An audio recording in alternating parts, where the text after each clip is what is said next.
I think we all got a kick out of Jim last time you're on here a couple weeks ago. He just came on and was like, I'm going to be blatant. I'm not using this thing. Like, I need to use this better. And he's like, I'm going to get at this. And then I met with him 2 weeks later and he's like, I just signed my first like listing. I just went to a first appointment. I hired Curtis and like things are rolling. So it was just quick to see that quick turnaround. So if Jim, you want to share kind of your wins and how it's been going. Yeah, sure. Yeah, I mean, you know what? It's a great tool. You just got to use it. I mean, honestly, that's the whole thing. And Curtis, I can't even say enough good stuff about him. I mean, he's actually running my ads, he's doing everything for me. I'm just sitting back, running appointments, throwing cash at him, and just I mean, he really makes it really fun and easy. My clients love him. He presents himself well and represents me very well. Yeah, it's a match made in heaven. I mean, I wish I'd have known him, years ago, but yeah, it's awesome. It's a great system. There is a learning curve, at least for me, because I'm pretty technically challenged.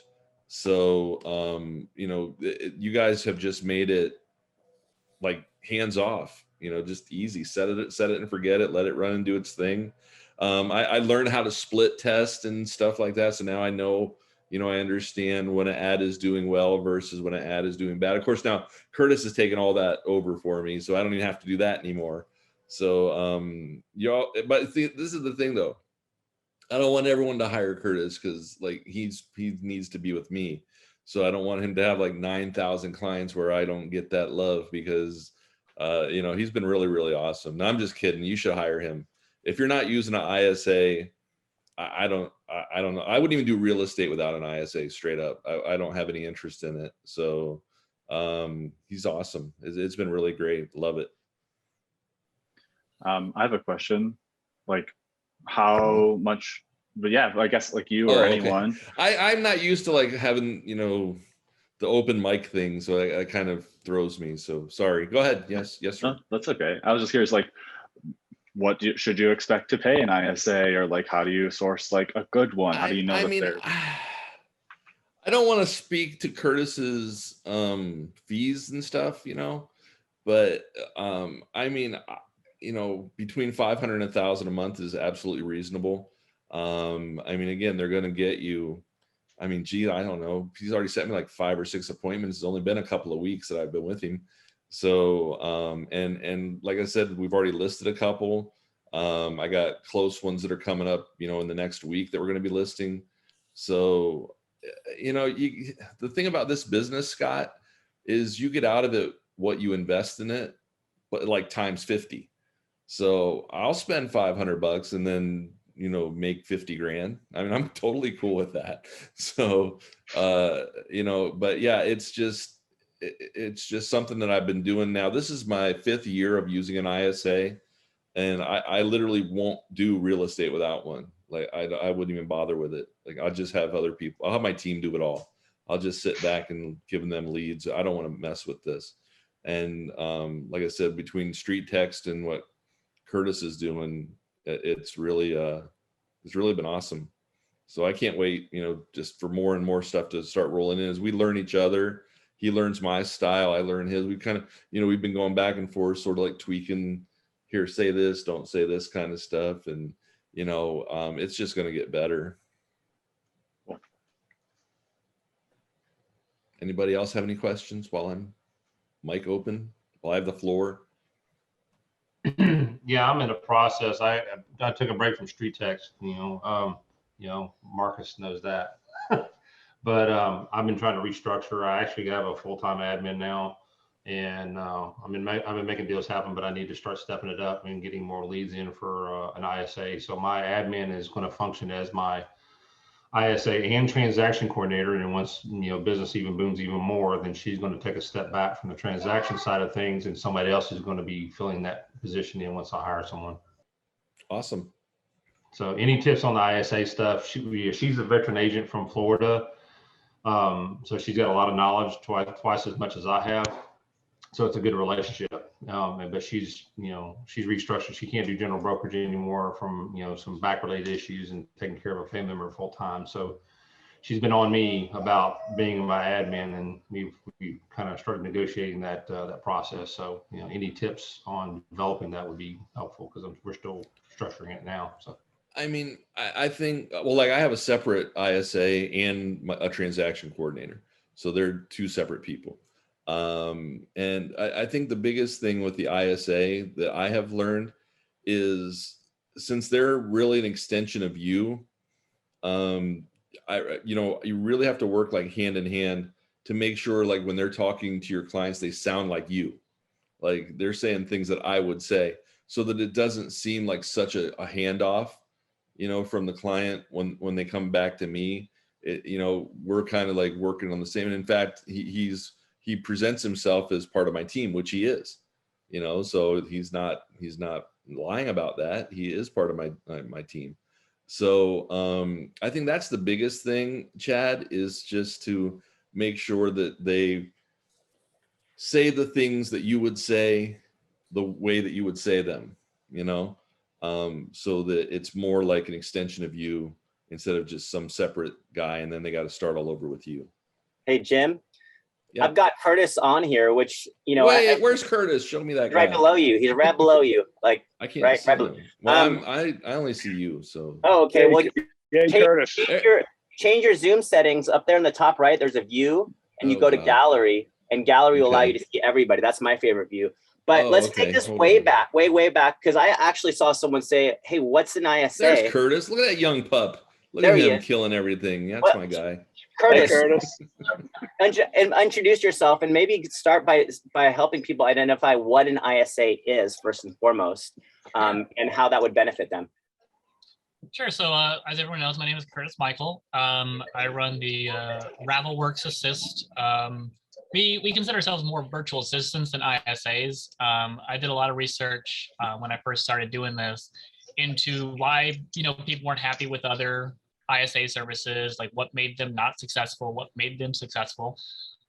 So one of the things that I realized was that an ISA, if you hire one from overseas, or if you hire someone who's just gonna call a list for you, they're not really building a rapport for you. They're not really making it, like Jim said, part of your team. So when I have my first conversation with a potential client, my first thing is to learn as much as I can about you. I Google you, I read your reviews, I go through all the notes and correspondences that you've sent either via text or email on your CRM, and I try to make sure that my voice matches yours.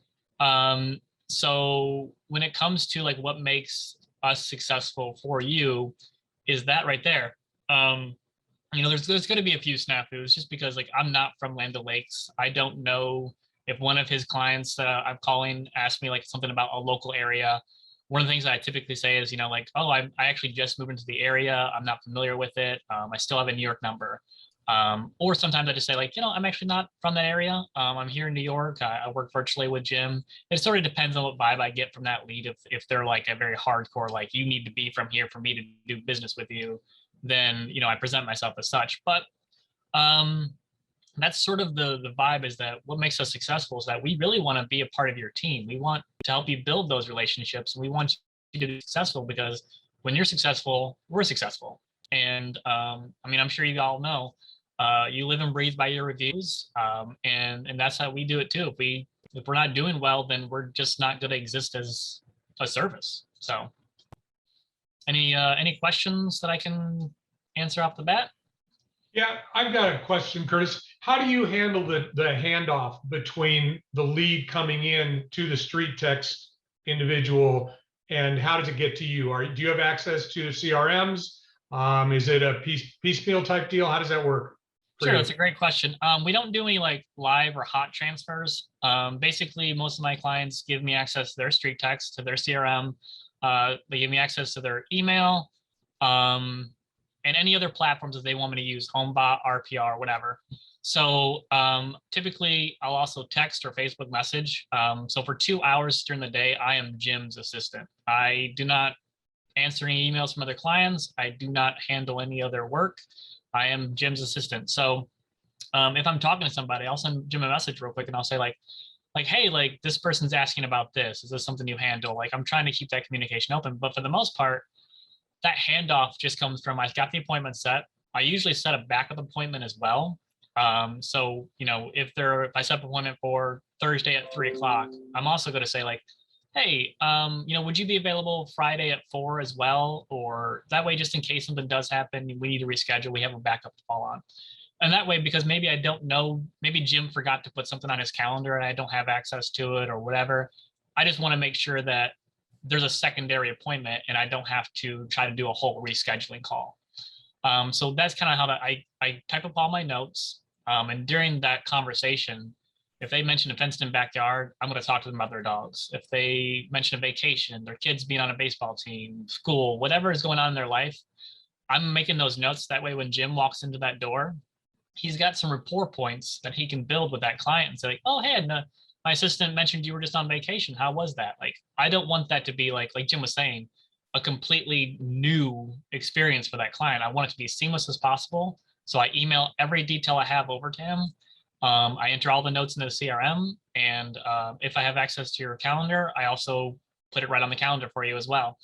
And that way, then my job is done. I am moving on to the next lead. I'm moving on to the next conversation. Unless you specifically ask me to follow up, then I will. But that's sort of how that handoff process works. So if you devote 2 hours a day to Jim, and theoretically you're working, let's go with 14 hours a day. Does that mean you can only handle 7 clients? If you devote 2 hours a day to Jim. Oh, I'm sorry, I got a little bit of feedback there. So yes, I have about 7 of my own personal clients. I do work from about 9 o'clock in the morning to typically 10 or midnight if I have some West Coast clients. But I also have about 4 or 5 other employees. So they all have slots open for clients. We also don't have a contract-based system. We are week to week. So if you go on vacation, you need to pause us. If it's winter and it's slowing down and you don't have enough business for it to be worth having an ISA, you can pause us. If you're not happy with our service, we don't want you to have to fight to cancel. So we make it very easy. We invoice weekly. And, you know, we do have options for monthly payments as well, but typically most clients really like the week to week. So, you know, if a client wants to, you know, pause for a couple of weeks, I can pick up another client. But we are also in the process of hiring and training some more people who aren't quite ready to be full-time assistants yet, but we are training them. So do you rotate? I'm sorry. Go ahead. Let me ask the question that's probably on everybody's lips is what are the fees? Sure. So typically we were doing a kind of a package thing. So like if all you wanted to do was calls, it would be this price. And then if you wanted to add other stuff like the Mojo dialer, Vulcan 7 dialer, if you wanted circle prospecting, if you wanted to add more services to it, then it would cost more. So what we've settled on is between the $17 to $20 range, just depending on, you know, if you're a large team and you have the budget to pay for like a full-time, like a full service, then that's great. But we also don't want to price out those single agents out there who just need a little bit of help, because the days of the lone wolf agent are sort of coming to a close, and people really need a team. So we don't want to price those people out. The other cool thing is he puts, you know, everything. He added all this stuff to my HomeBot yesterday. I didn't even know he was doing it. And I'm like, oh, where'd all these come from? You know, and he puts everything in KB Core. I give him access to all my stuff, my Vulcan 7 and everything. And he's just running it all. Like literally, I'm almost completely hands off. I just wait for the appointment. You know, when I see him go into the HomeBot, he even sent out the report, you know, the email report with the home. I was like, what? This guy's phenomenal. I mean, I expected I was going to have to do all that. And I look in there and I thought, they're already done? What? So he really is awesome. The company does everything you would possibly need. So 2 questions. Do you only ever have one consistent same person doing your follow-up for you? And typically, how long does the onboarding process take? So good questions. So typically I try to handle all new people myself for the first 2 weeks. And then I do a shadow period for a week for one of my assistants who I think is going to match well with your personality. Some markets, they just respond better to a female voice. For whatever reason, I get my female assistants are typically more, they get more answers and they stay on the phone longer with them. I don't know what it is about that. But then the onboarding process is fairly quick. We try to start people on Mondays, just due to making sure that invoicing and onboarding is as seamless as possible. We want to have that weekend to kind of, take a look at through things. If we have any questions, we want to make sure that we can ask them. If there's any specific things about the neighborhood or the area that you work that you don't work, we want to know them. Lots of agents don't do rentals, so we want to know that, things like that. So the onboarding process is just sort of, you have a quick conversation, usually takes about 45 minutes just to kind of go over everything. Although you guys are getting kind of the long and the short of it. And then, that's pretty quick. There's really not a whole lengthy process unless we just don't have the time slot available. In which case, I may push you out 2 or 3 weeks, just to make sure that I have an assistant trained up for you. So here was what I was going to ask, and Jim, one for you, and Curtis, one for you. So one of the things for new agents coming on board, Jim, with you, do you have a hard time, or did you find it kind of an adjustment for you to have someone else kind of set your appointments and schedule you, because they might not have access to your personal calendar as well? And Curtis, on you, are you dialing the same time blocked out, or do you vary the times and dates to work the results around for what you're doing, dialing out for Jim? First answer, the first ISA I had, they had access to we had a special Google Calendar set up, that they access. But the problem was this, it wasn't consistent enough. I found I was always having to change the appointments anyhow. So I stopped doing that just because it was extra work for me. Just set the appointment. I'll contact them. I'll build a report. Hey, look, Curtis didn't know I had another appointment set at this time. Can we move it to Friday or whatever? Once I get to talk to them, I've never had a problem with them say, nope, I only wanted to see you that day. Forget it. You're out. It doesn't happen.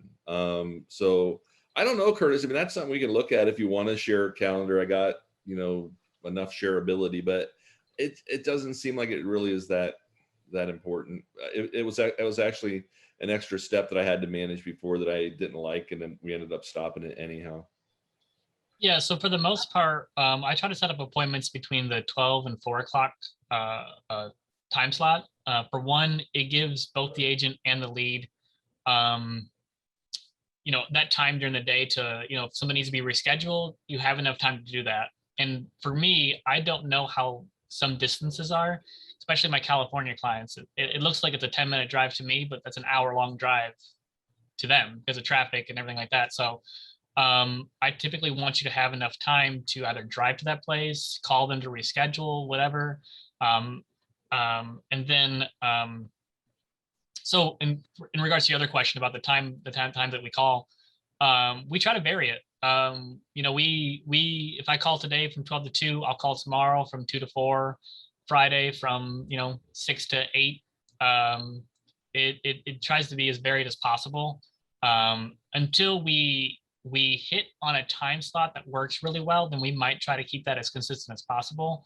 Like my Louisiana client, for whatever reason, the 4 to 6 time is very, very great down there. But I do not call on Sundays in Louisiana. I've been told not to call on Sundays. So. What about a Calendly calendar? Does that work for you? Yeah, I mean, if you have Calendly, I would be more than happy to use it. It's definitely a great tool and one that I'm willing to utilize. Most of my clients do not have that at the moment. So it works pretty well in terms of how we do set appointments. And like Jim says, if there is a conflict, he can usually handle that pretty well.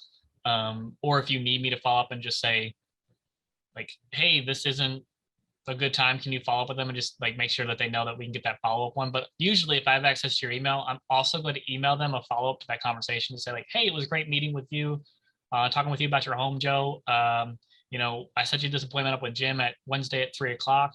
Please let me know if there's anything that does come up. And that way that line of communication is already open. So if I'm moving on to another client or, I'm not seeing Jim's emails coming in, Jim can have that conversation. He doesn't have to worry about that. Okay. Oh, also, Curtis, never, ever, ever, ever set me one on Sunday. We didn't talk about that. I No do worries, not do real estate on Sunday. I try to avoid setting up appointments on weekends anyway. But yeah, Saturday's fine. I don't care. I'm sitting around, but not during football season. We'll All talk right. offline. We won't tie up this chat with that. All right. Curtis, do you have any Spanish-speaking ISAs? So that's been my biggest struggle. I've been trying really hard to find a Spanish-speaking ISA. Typically, if we do, and I have a California client who she is mainly Spanish-speaking, and I have one that's Portuguese. And what I try to do is I have conversational Spanish, so I will try to get the ball rolling, and then I will pass that off to the agent and say like, hey, like unfortunately this one's a Spanish speaking one, but they are open to talking. So it may not be an appointment set, but it's at least a warm lead that I can hand off, and it's something that you didn't have to dig for, I guess. So, but I am actively trying to recruit a Spanish speaking client. And I think Jeff asked that about the Spanish. Was that you, Jeff? You asked that question? That was Juan. Here was the problem I had. The first ISA I had was based in Nicaragua. So because it's like really super cheap to hire people in Nicaragua so that they could load up on ISAs. The problem was that, of course, in Florida, we have a very heavy Hispanic, community. It's huge. It's massive. So they would keep, just for comfort purposes, keep calling the Spanish speaking. I didn't have a Spanish speaking person on my team. I don't speak Spanish. So it was very frustrating because we would get a lot of appointments set that we literally couldn't like communicate with.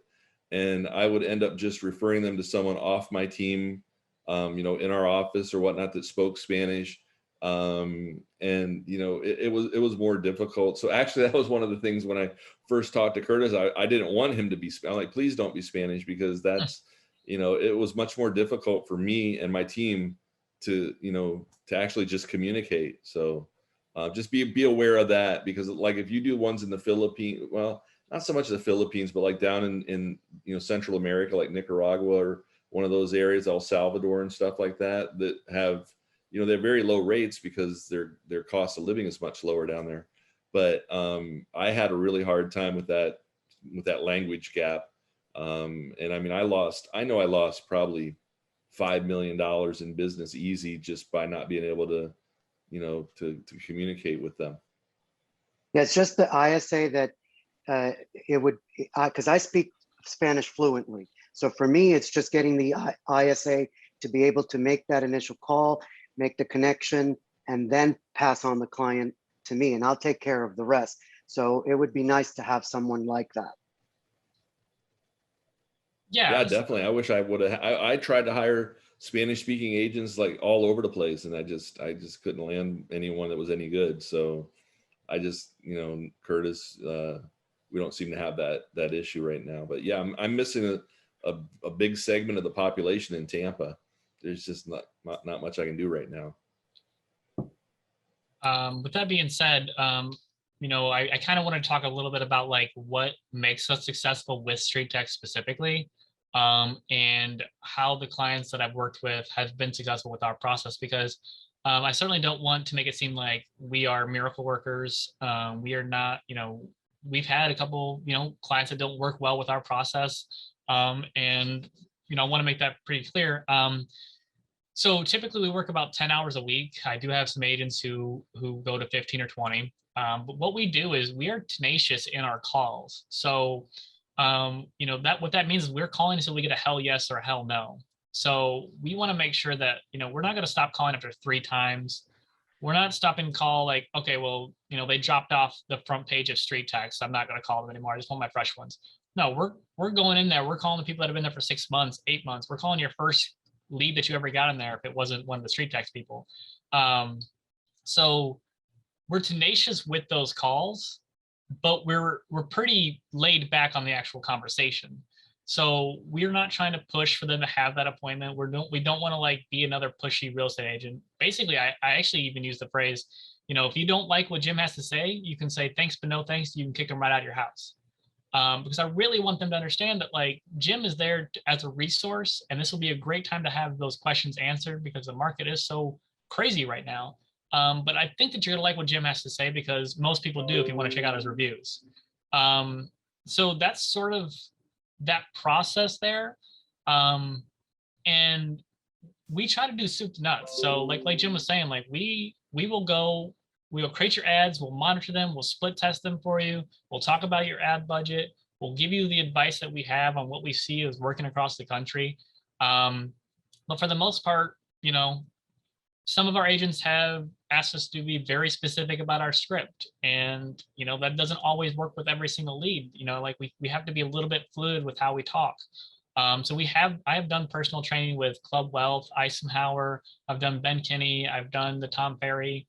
I've done a lot of other courses with specific to ISA and virtual assistant. And my assistants, we do a roundtable every single week, and we talk about like what's working and what's not. If we have any obstacles, I'm sure you guys have heard it too. Like the two biggest ones are, why don't I just sell the house myself? The market's so hot right now, I can sell it myself. Well, you know, we all know that, you know, on average, you are going to make more money by hiring an agent.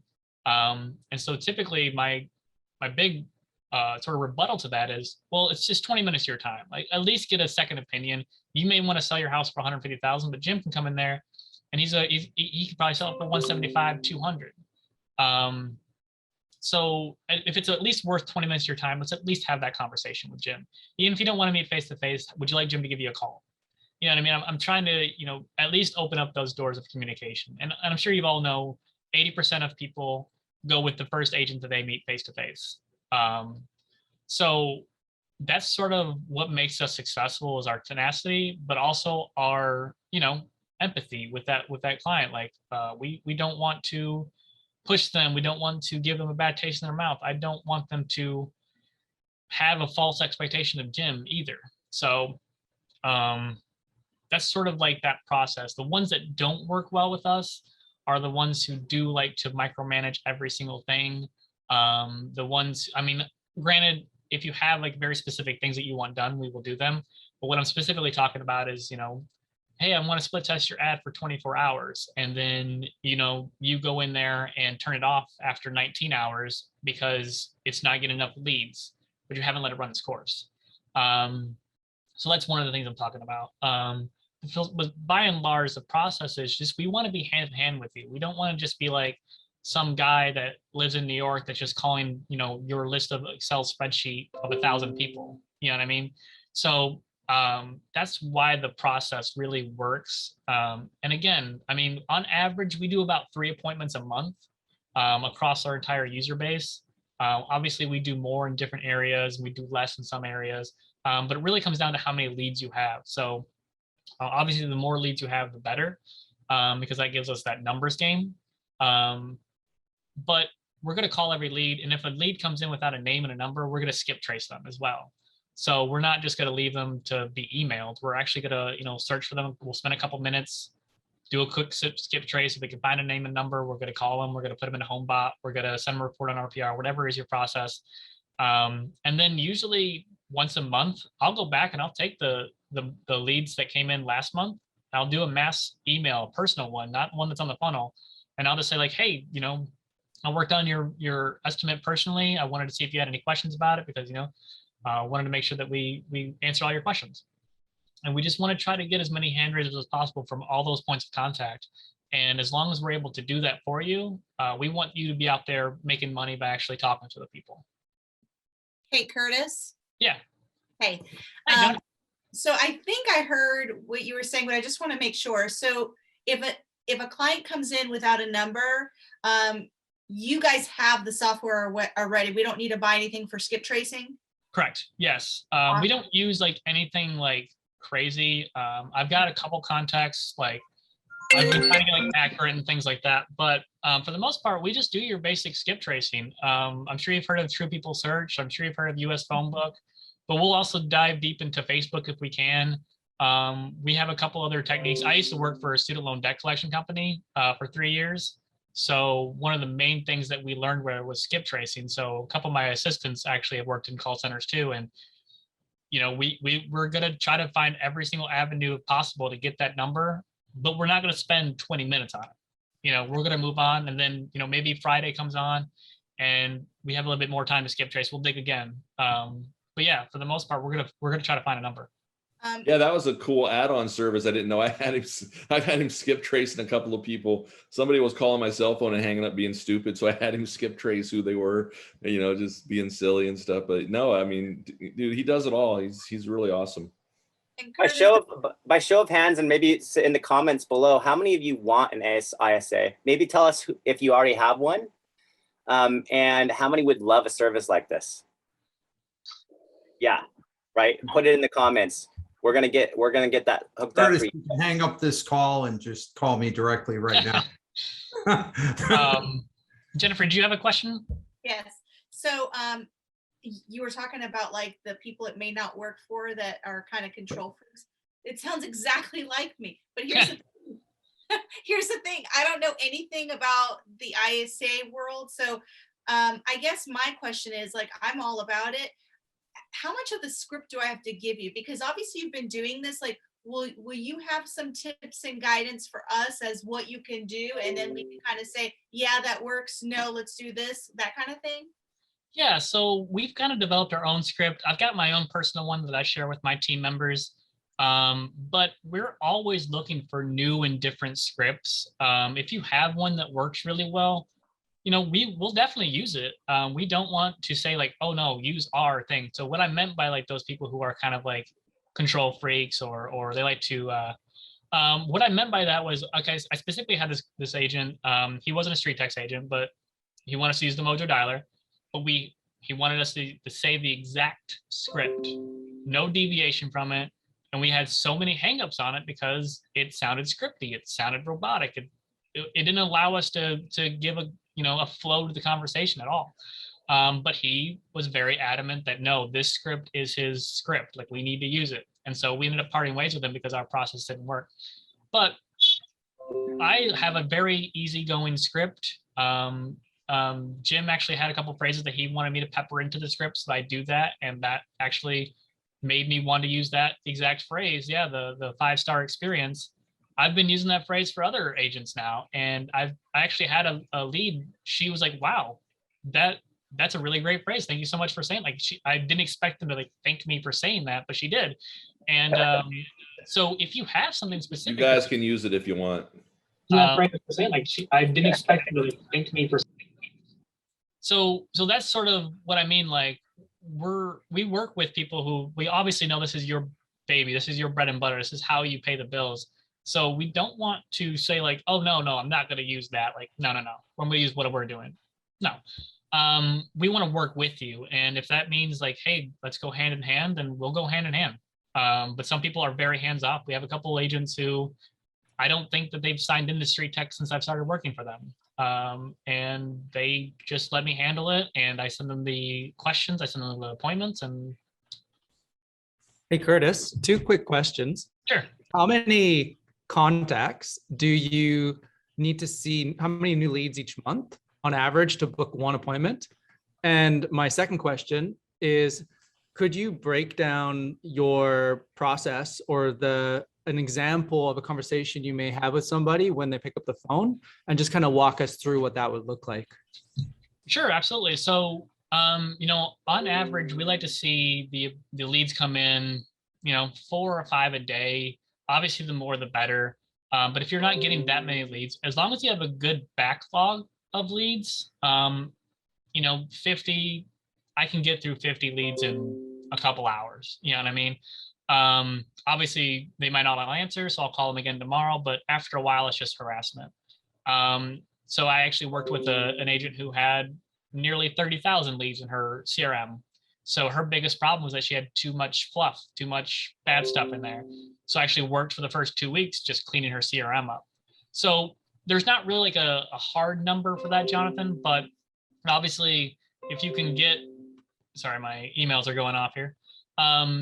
If you can get enough leads for us to be consistent, that's great. That's what we need. But I will say, if you hire for 10 hours and there's not enough work for that week to do a full 10 hours, we're not going to milk the clock and try to charge you for 10 hours. We'll let you know, like, hey, I only did an hour today because there wasn't that many new leads to come in. We called a bunch. We only did an hour for you because we didn't want to harass people.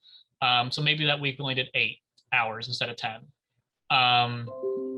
So that's the process that I'm talking about there. So in terms of Jonathan, for your other question about like kind of an example conversation, basically I just start off with like, I say like, hi, this is Curtis from Jim Steele Real Estate, or actually he has me say the Steele Home Team. I just wanted to follow up with you about the home evaluation request you had for 123 Main Street. Usually my biggest thing is like, oh yeah, no, I was just kind of curious about it. And I usually say, oh no, I completely understand. My job is to follow up with it, make sure you received it, make sure you didn't have any questions on it. But also, we're missing a little bit of information here. Have you made any renovations or remodels? Is that a 3-bedroom? Get them talking about their house, get them bragging about it. I get as much detail as possible about the house, again, building rapport. And then from there, the second half of that conversation is just to see, like, are they really just curious, or were they just not wanting to give me information because I'm with a real estate agent?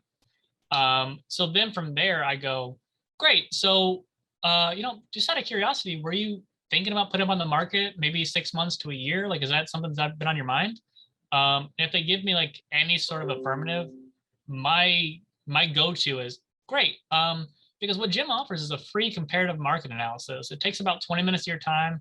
He just wants to come chat with you, do a walk through the house. He'll also answer any questions that you have. Maybe you want to remodel your kitchen, but let's ask Jim's advice, because I actually had a lead tell me this story where she spent all this money on a kitchen repair. And then 3 months later, after she sold it, she went to one of those restore places and she saw her entire kitchen donated to that restore because the new people just ripped it out. And she wasted all that money when she didn't need to do it. So I usually tell a version of that story to those leads. And then I'm like, okay, like, is it worth your time? Like, can we do 20 minutes? We're pretty flexible. Is it morning or afternoon better for you? And they tell me that. I'm like, great. So I have an opening for 4 o'clock for Jim on Wednesday. Let's get you in there. And again, it's just going to be a quick thing. And if you don't like what Jim has to say, you can say thanks, but no thanks, and you can kick him right out of your house. But he wants to work for you for that 5-star service. So, let us know what we can do to meet that 5-star service expectation. And that's sort of like the flow of the conversation. If obviously things will change depending on the person. If they're more a direct person, I'm going to be more direct. If they're more of like a laid back, like I'm going to reel it in a little bit. So that's sort of like the flow of it. And my assistants are all very much well versed in that. So does that answer your question, Jonathan? Yeah, that's awesome. So who here is doing that currently with all their prospects? Yeah, I think he's just set the new level of standards for an ISA. So maybe, because I think there are people that have ISAs here, but they're being blown away by what you're doing and how you're doing it.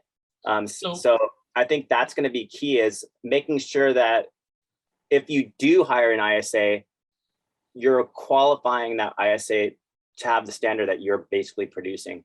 And now I think you're going to need to actually start training and hiring a bunch of your own, as you can clearly see people want to know how to get your services. And so be ready. Yeah, I was blown away by this. We've been kind of growing. I've done 0 real advertising. There's been a couple posts in StreetText, but it's been mostly word of mouth, and it's been really great. So we are definitely looking to hire a bunch more people, but my biggest concern with hiring people is you're the same exact concern you guys have. I want to make sure that this is a person I can trust.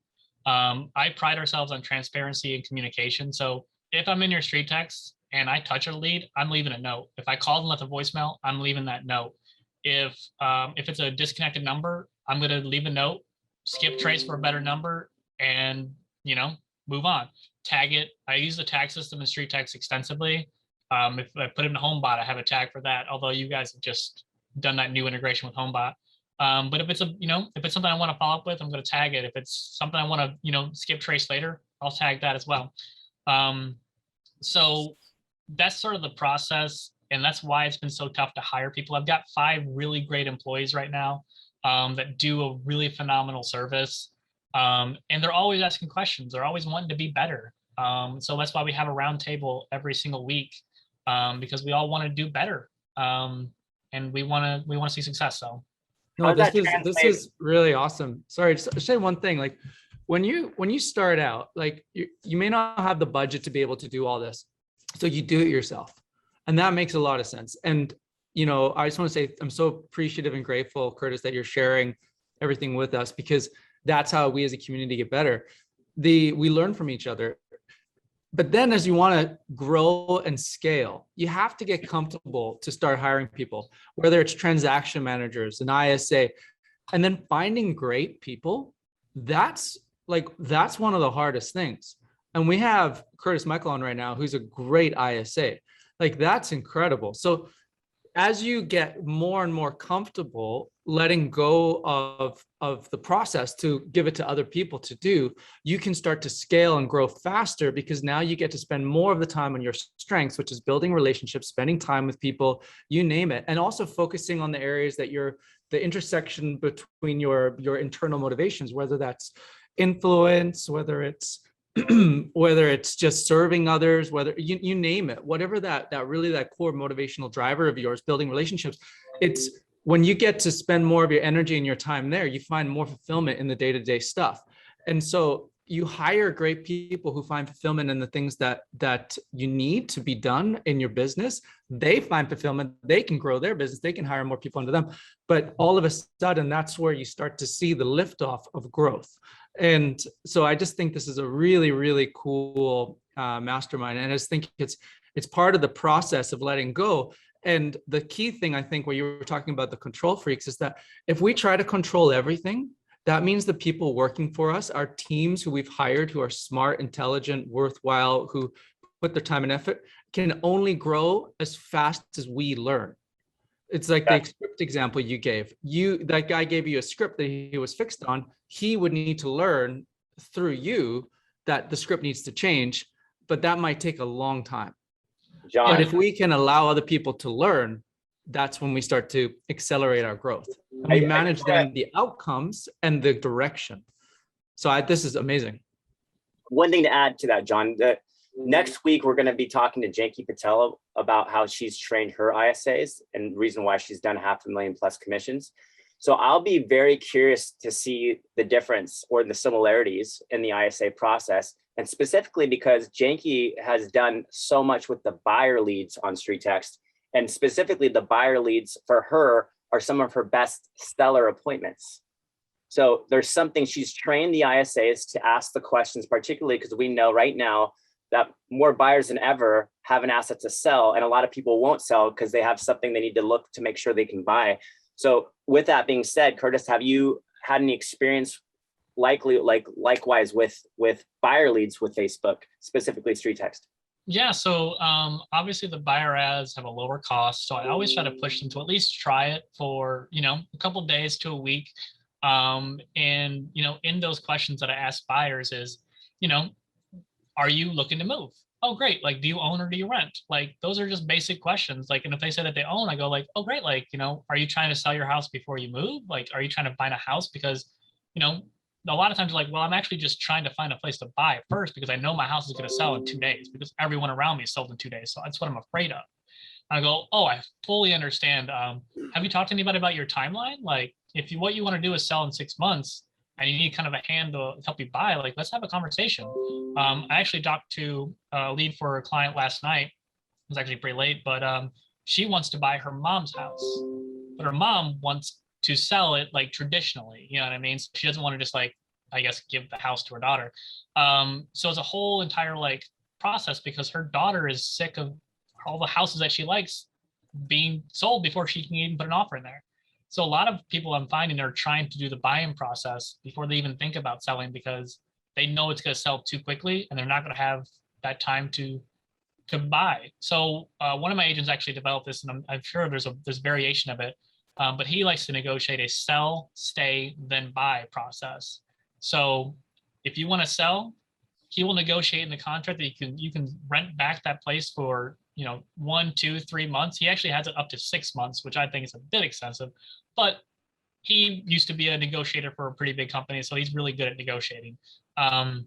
So it's something that he's done, and he puts postcards out for that because he knows it's #1 concern right now. So yeah, I definitely recommend at least trying to buy a ad for a week. It doesn't cost as much. You can see a whole new kind of process, and you'll for me, what I tell my assistants is having more conversations with people enables you to be better at having future conversations with people.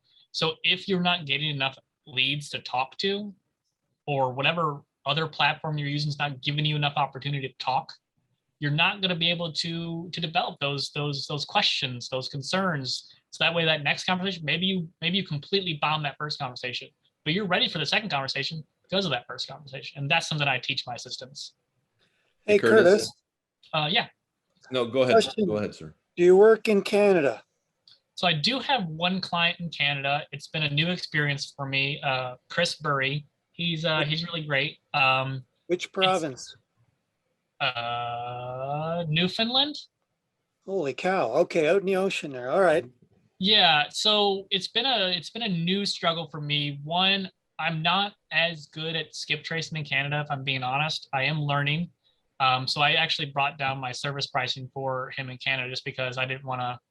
It's a new thing for me. I'm training in Canada.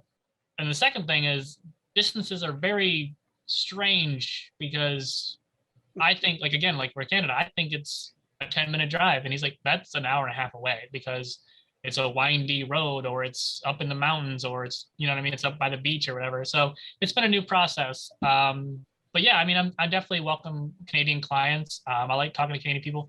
My biggest hurdle right now is that I don't have a service that enables me to spoof numbers for Canadians.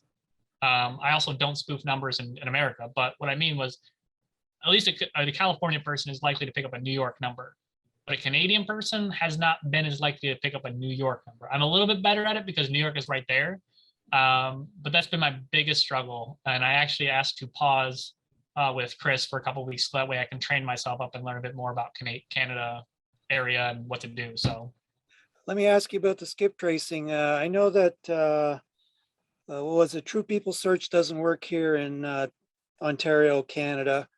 And so we got Geo Warehouse, the land registry. So yeah, you could find them there. But if you can't find them there and you don't have a reverse phone number to check, what are you trying to do? So a couple different things. I just go back to my methods of basically my Google Foo. You know, I put in, I skip the full address to see if literally anything comes up from that. Then I will skip the email address in quotation marks to see if anything on the internet exists with that specific email. So when you put a quote in Google search, it's searching for that exact phrase, not any variation of it. And then that tries to lead me to a Facebook profile or any other social media profile. And then I can kind of dig deeper from there. If I can get a name from that, great, because then I can use, the white pages, or I think Canada has a different like white pages or yellow pages thing. So yeah, like the Google search is usually my thing. So I'll do the name in quotes, and then the state and province, city and state, whatever, to see if that name is associated with that. And that just leads me down this like trail of digging deeper into that person. So that's how I was taught to skip trace back when I was a student loan debt collector, which, trust me, I hated it, guys. I hated it. But it was definitely an effective teaching tool. So that's really it. I mean, like, skip tracing is really just putting your Google to work for you. And sometimes I'm not always successful, but I'm not going to concentrate on just that one lead. I'm going to move on. Then, like I said, maybe Friday I'll come back to it and try to do a little bit more digging if I have some extra time. But it's always just like, got to know when to hold them and know when to fold them. And if I can't find a number, I got to move on to the next one. So you're more than happy to jump in and take over calling all the past leads. Yep. That, whether a year old or 6 months or whatever, just keep. Absolutely. I mean, I've found a lot of success calling the older ones because they've had time to percolate it without someone like, on top of them all the time. Maybe they're already doing the 9-month drip with the StreetText. And, I call the person who's been there for 6 months. I'm like, hey, like, you requested an evaluation 6 months ago. Well, the market has changed since then. Did you want an updated estimate similar to what the email says in the funnel? And they're usually, oh yeah, I would love that. Great. Let me take a few notes down. Like, what renovation have you remodeled? Same exact conversation. Curtis, I have a question on that. So thank you. This is something, great question, Zoe.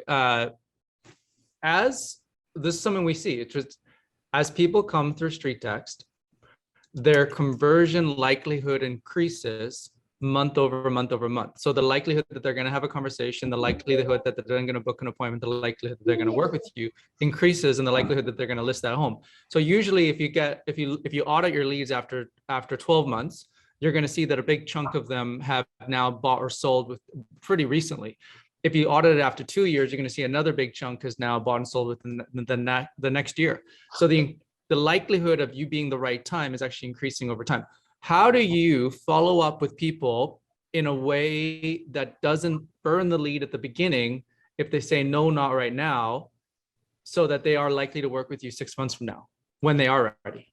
Yeah, absolutely. I mean, that's a great question because, if they tell me like, no, I'm not interested, cool. I'll say like, thanks, like, great. I just want to make sure you got that estimate. If there any questions on estimate, you know what I mean? I'm making sure that the onus is on the fact that they requested this estimate. Like, I'm not calling them for any other reason other than the fact that they clicked on an ad.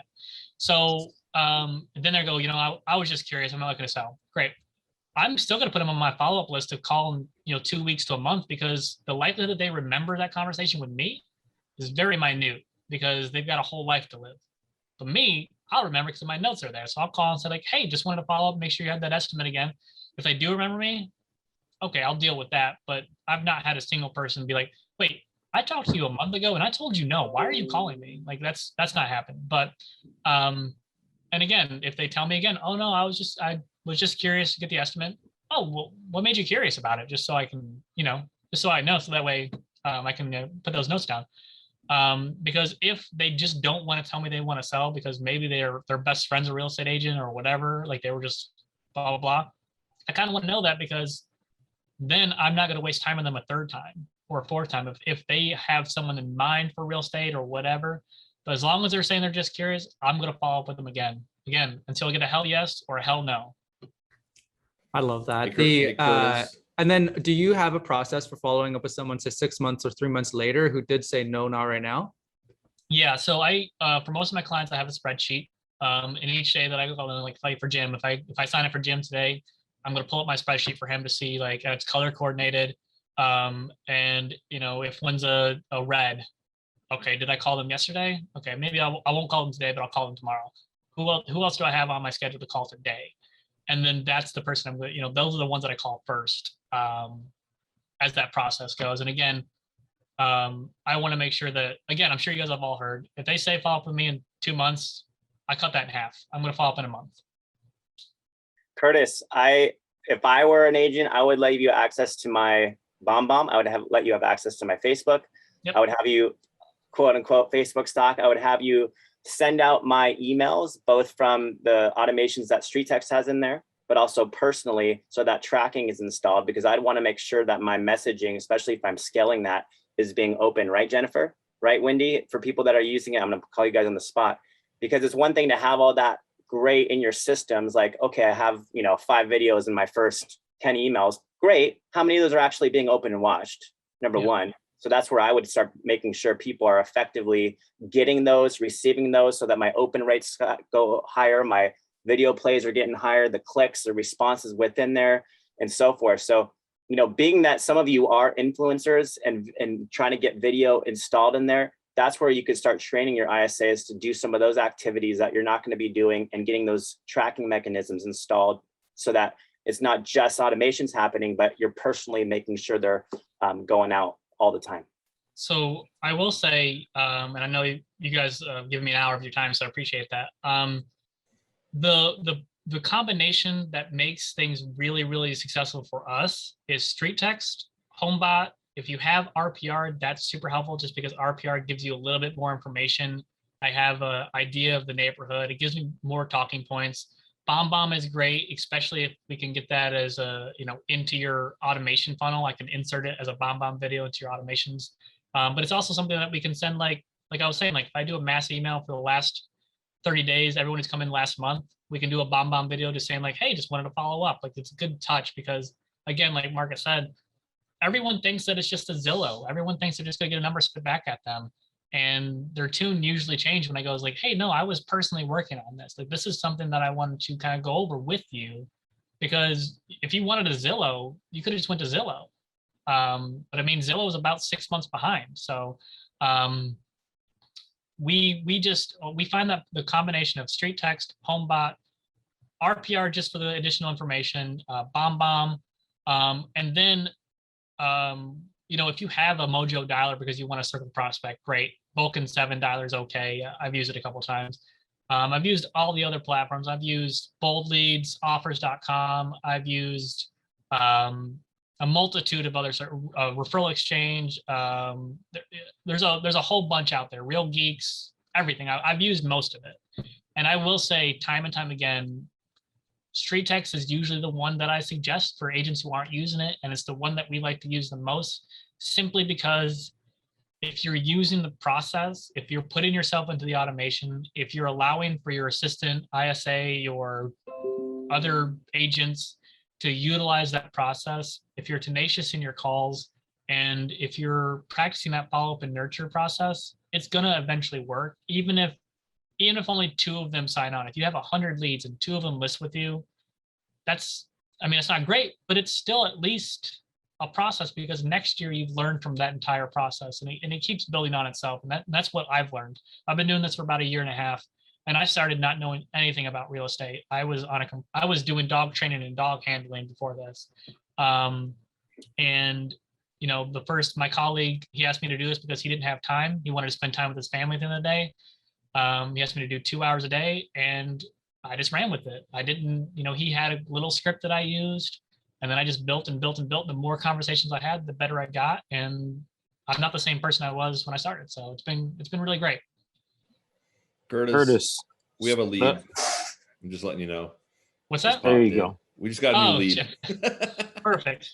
So just for grins, Curtis, because I always sit there and say, I've got ISA that I run, and they run all my systems. I set up what I want them to run, so the integration is there and I can go in. But if you had a brand new person in StreetText that came in, just 7-day trial, came to you and said, I want to use you. I realize you're not going to have 2,000 leads or something like that. But as far as the call process for them, you said that you can reach out to up to 50 people or whatever. Are you direct dialing them off your stuff, or are you having them also go set up a Mojo dialing system, or what would the process be for them? And I ask you this because you see everybody in here, that they'll come in here. I always joke about balling on a budget, but everybody's got to be real.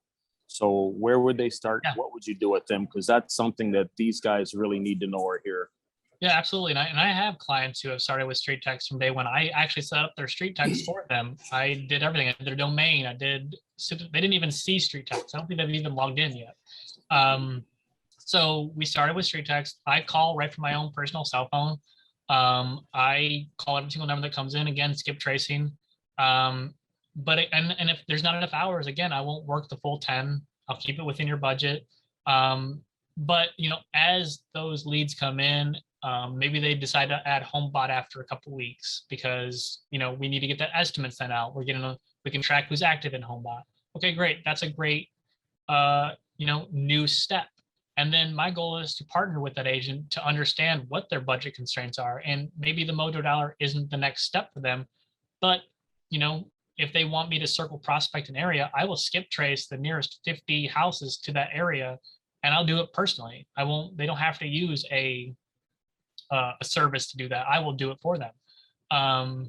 It takes longer. It's not as fun, I'll tell you that much, but I'm fine with doing it. I like skip tracing. I just put on my music. I'll skip trace for 10 minutes, and then I'll call for 10 minutes. And I'll skip trace again for 10 minutes. I'll call for 10 minutes.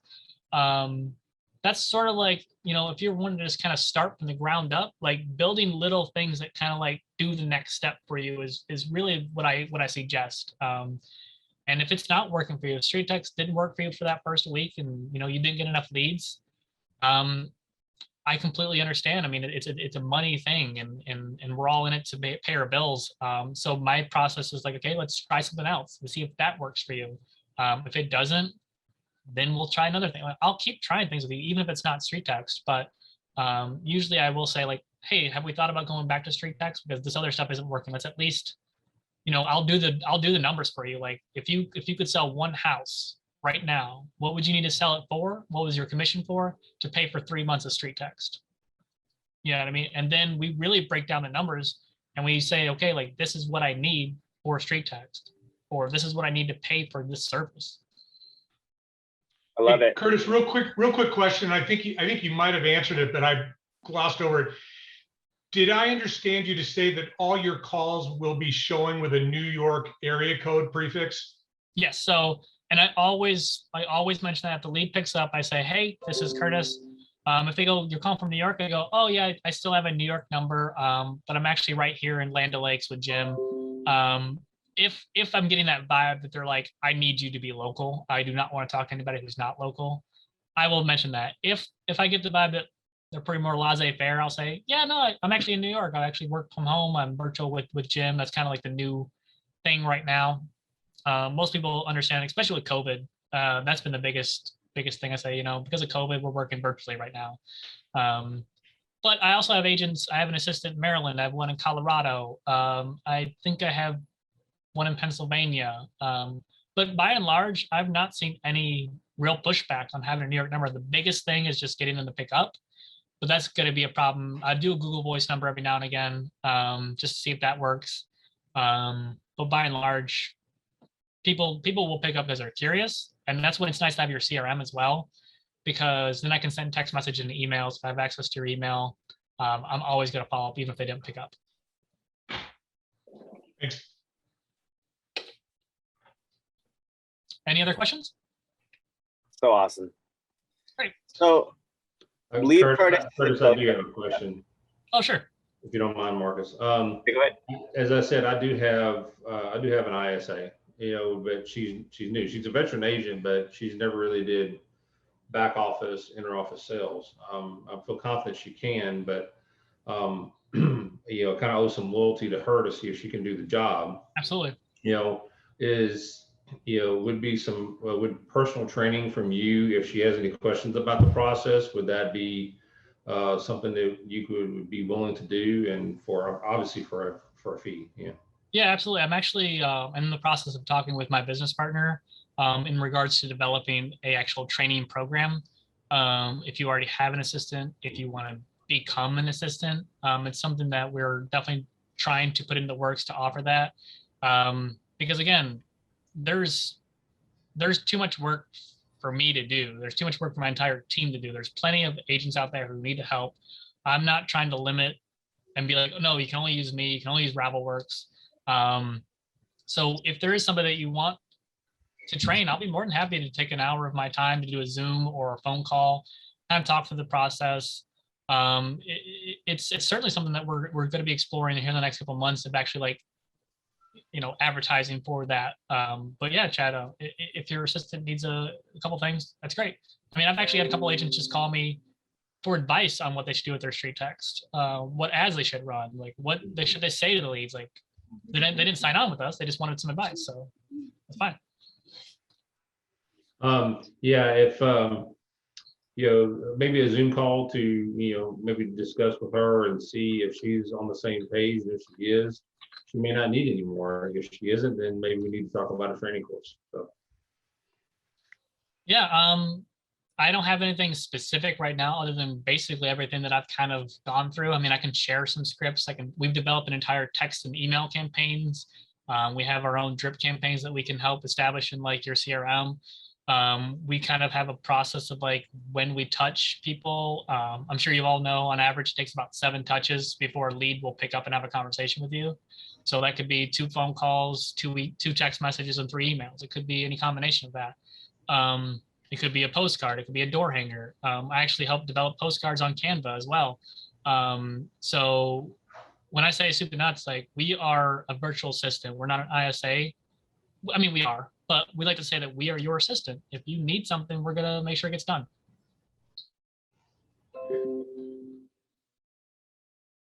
So yeah, so that's kind of everything in a nutshell. I know again it's been a little bit over an hour for everyone, but my process is pretty simple, and really what it comes down to is time. And a lot of agents just don't have the time to do what we do, and that's where we come in. I mean, a lot of times if you just need a little bit of that time, so that's what we do. Yeah, no, that's awesome. And that's what you want to do. You want to get to that point where you don't have the time because you're busy. And so now you scale up and you bring on someone like Curtis. So that's Very, very awesome. And then Chad as well on that good question about how do you coach people like an assistant on your team or an ISA. A really simple process that you can do is go through a practice call with them, or record a call with them, and then just listen to it with them, and then ask them what went well and what would you do different next time. That's it.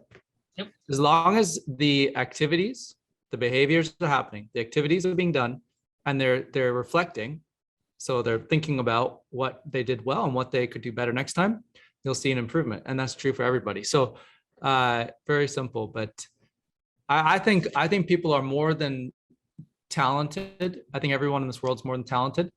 The question is figuring out what that intersect is between what you find fulfilling that is within your internal motivator, in a combination what you really are skilled at and you want to spend your time in. So that's where you bring people, you grow your team, and you grow your business, and you can do more of the things that you really love and you find fulfilling, and you can hire people who really love and find fulfilling things that you actually don't.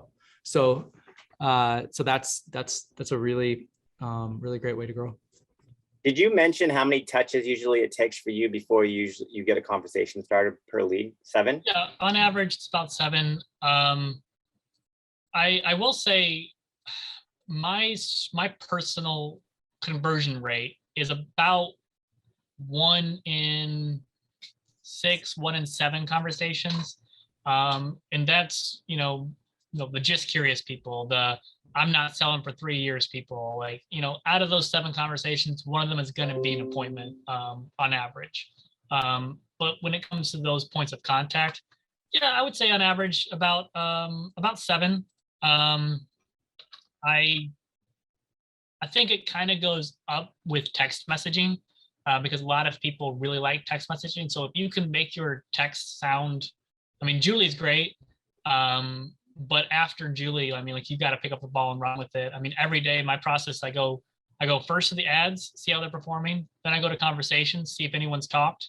Then I go to contacts to see who I need to skip trace, who's put in the estimated time frame, who's their hand raisers in there. And then I call them, and then I go to the people I need to skip trace. That's like my boom, boom, boom in StreetText. And I do that for every single client, and I do that every single day. And Curtis, the cool thing about that is you don't have to even look to see, like with Julie, let's per se they did respond, then you can take over the conversation. But let's say they didn't respond and it's still yellow, you can continue to try to get the conversation. A lot of people just stop, they don't do anything with it. So you can continue to leverage the local phone number component. And that's something I would recommend too, that you could do for people to keep it local, see if you can get some sort of response that way as well. Yeah. The text messaging service is really great. I get quite a lot of appointments set just straight from text messaging. I never talked to them on the phone. They might have gotten the emails, but I didn't send one personally. So it happens quite often. I think the lower point of contact is with text messaging. So I would definitely leverage that. One of the best, you guys had a few months ago, I was telling Marcus about this earlier. They're like, what's your I'd be crazy not to sell price point. Even if they send you a smart ass remark back, you can go, great. I would love to get you 3 million for your house. I put it into my estimate. I didn't get quite to 3 million, but have you made any renovations or remodels that puts it at 3 million? Play with, as long as you're doing that back and forth, getting those hand raisers is important. So I don't think this is the last conversation we're going to have with you. So I think that we got a lot of interest. This will be a perfect parlay for everybody into next week, so we can contrast it with how Janky's ISA is trained, and feel free to come on that too and be a part of that conversation, Curtis. Yeah, absolutely, I will. And please bear with me. I've got a lot of emails and text messages and Facebook messages to go through. So if I don't get to you, please know I'm not ignoring it. I will absolutely get to it. I will contact everybody that I can. And we are going to be hiring for more assistants and stuff like that. So bear with me as I go through all these requests. So thank you. Thank you so much, Curtis. Really appreciate it. Real quick, everyone. Curtis. Somebody asked, do you text through the StreetText platform as Julie? Yes. When you're working through the system? Yes. I will actually sometimes even send another text message. I mean, Julie only texts like, I think twice, and then every now and again she does in the third one, then a fourth one, depending on the funnel. But I'll say if the text message went through, I'll say like, hey, this is, Julie again, just wanted to make sure you got my estimate. Wanted to see if you had any questions about that. Like, I'll just send another text. You may not be able to mass text, but especially if they put an estimated time frame in there, I want to text message that person because maybe they didn't pick up. So absolutely use Julie's text messaging service. It's really great. Yes. Okay, that's amazing. We'll end it here. Thanks so much for participating, everybody. If you have any follow-up ideas, questions, comments, go to the Insider group, post it right now. And we'll see you next week.